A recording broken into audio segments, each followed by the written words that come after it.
Tehát Budapestről lesz az indulás, és onnan 3600 kilométert kell autózni, meg hajózni, és akkor megérkezünk Marokkónak az északi részébe. Onnan meg megy tovább a futam. Gyergyószentmiklóstól számítva közel 20 000 kilométert fognak megtenni négykeréken a székely versenyzők. Európát átautózva, a földközi tengert áthajózva érnek majd az afrikai kontinensre, ahol számukra egy teljesen idegen tájon kell majd jól teljesíteniük. Az ötlet az onnan indult, hogy mint hegyi mentők rengeteg térképet készítettünk, és kihívásként felmerült az a kérdés, hogy vajon egy más tájon, sivatagban, vagy egyáltalán trópusi övezeten tudnánk-e a tudásunkat hasznosítani. Az elmúlt hónapokat komoly szervezési munkával töltötték a gyergyói kalandvágyók, hiszen egy ilyen versenyre készülve nem kis feladat a vízumok és a védőoltások beszerzése, a felszerelések összeállítása vagy az autók átépítése. Most szereljük vissza a motor, ki kellett vegyük a kuplungtárcsát, meg a kuplung szerkezetet kicseréljük.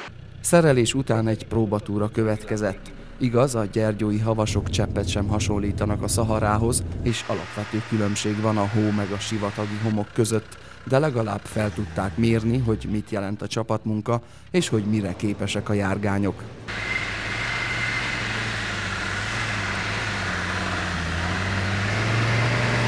Amennyire lehetett, utána dokumentálódtunk, hogy milyen gumik, meg milyen segédeszközökre lesz majd szükségünk, tehát beszereztünk homokvasakat, meg csörlőköt felszereltünk rá, meg lapátokat, amivel majd, ha elakadunk a homokba, akkor könnyíteni fogjuk a továbbhaladásunkat.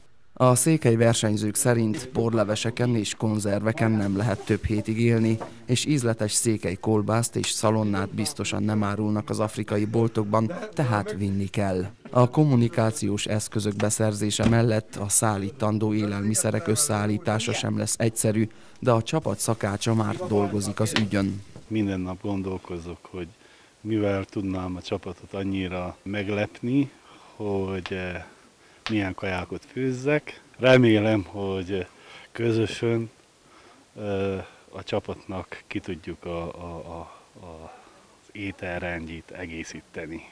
A 700 kilométeres napi szakaszok teljesítése nem lesz könnyű Afrikában.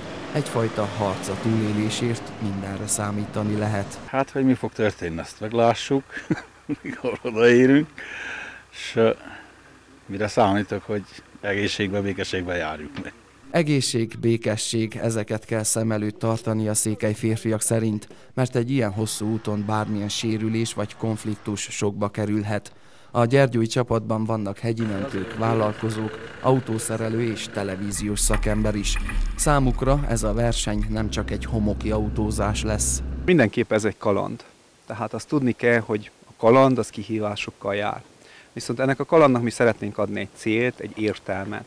Ilyen messze Afrikába székelyek tudtunk, még nem jártak el, ezért szeretnénk magunkkal vinni kupjafát, székelyruhát, és megkeresni azokat az értékeket, amit az ott lakó törzsek még őriznek. Mindenképp erőre van szükség, észre van szükség, és úgy érzem, hogy a csapatunkban mindenkinek van egy erőssége, egy tudása, amit ha egységben összerakunk, akkor eredményes lesz ez a túra. Mivel a Budapest-Bamako rallinak karitatív jellege is van, a székelyek sem mehetnek üres kézzel, és azon túl, hogy a ráktérítő vonalát jelző tábla mellé egy kopjafa felállítását tervezik, több zsák ruhát, gyógyszereket és iskolafelszereléseket is visznek az afrikai gyerekeknek.